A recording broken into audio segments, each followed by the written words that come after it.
Tonton video ini untuk memperkaya perspektif Anda terkait dengan sengketa Pilpres di Mahkamah Konstitusi. Kita mengetahui tim hukum 01 Anies Caimin telah mendaftarkan gugatan sengketa Pilpres di Mahkamah Konstitusi, dan demikian juga dengan tim kuasa hukum dari pasangan Ganjar Mahfud. Inti pokok dari gugatan 01 dan 03 ini ada dua poin utama. Yang pertama adalah menyatakan pemilu ulang. Yang kedua, pemilu ulang tanpa Gibran. Dan saya tertarik sekali menanggapi pernyataan dari Profesor Yusril sebagai tim kuasa hukum yang akan mewakili pasangan Prabowo Gibran di Mahkamah Konstitusi. Prof Yusril menyatakan menanggapi gugatan 01 dan 03 ini justru 01 dan 03 malah berhadapan dengan Mahkamah Konstitusi. Ini menarik. Benar bahwa Mahkamah Konstitusi pernah melahirkan sebuah putusan yang kemudian berakibat hukum lolosnya Gibran menjadi calon wakil presiden, meskipun pada saat itu putusan tidak jelas menyatakan apakah itu berlaku serta-merta di pemilu 2024 atau 2029 atau kapan. Mahkamah Konstitusi tidak mencantumkannya di dalam putusannya. Kemudian proses pendaftaran Prabowo Gibran masuk di Komisi Pemilihan Umum, dan saat itu peraturan KPU yang mengatur tentang batas usia capres-cawapres masih di 40 tahun dan belum dirubah. Maka dari dua peristiwa hukum ini terjadilah proses sidang kode etik. MK menyidangkan hakim Mahkamah Konstitusi dan Dewan Kehormatan menyidangkan anggota Komisi Pemilihan Umum, yang dua-duanya menghasilkan vonis, putusan menyatakan bersalah dan harus diberikan sanksi.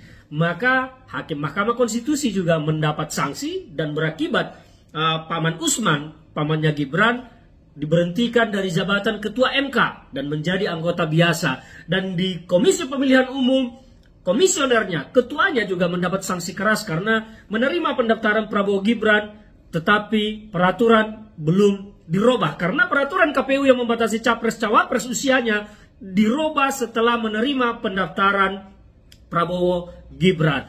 Nah, apa kaitannya dengan yang disampaikan oleh Profesor Yusril? Prof Yusril menyatakan bahwa ini justru gugatan ini akan berhadapan dengan Mahkamah Konstitusi sendiri. Betul itu. Tetapi kebenaran yang paling benar adalah justru gugatan ini adalah momentum bagi Mahkamah Konstitusi, bagi hakim-hakim Mahkamah Konstitusi yang masih punya nurani untuk memperbaiki nama baik MK. Dan ini adalah momentum untuk memperbaiki tentang integritas para hakim Mahkamah Konstitusi.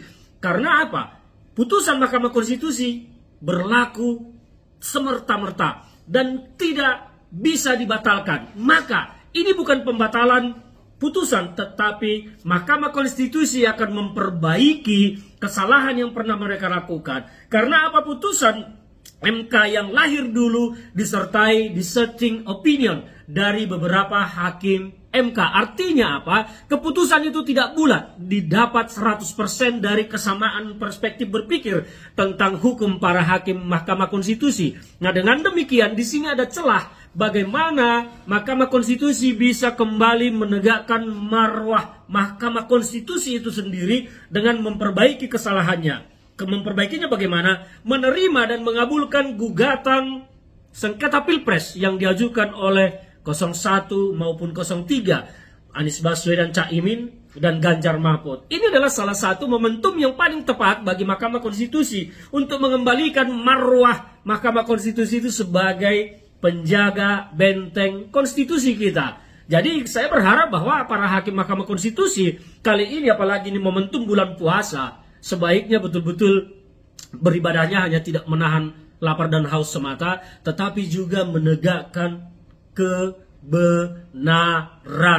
Ini yang paling kita tunggu dari hakim-hakim Mahkamah Konstitusi, karena ini adalah momentum besar, momentum yang tepat. Supaya apa yang terjadi selama ini, carut-marut sengketa dan perbedaan perspektif yang terjadi tentang lolosnya Gibran menjadi calon wakil presiden akan terjawab, dan kebenaran akhirnya menemukan jalan. Jadi ini adalah sebuah perspektif yang saya pikir bahwa kalau diabaikan, disia-siakan oleh para hakim Mahkamah Konstitusi, alangkah sangat dirugikannya bangsa ini.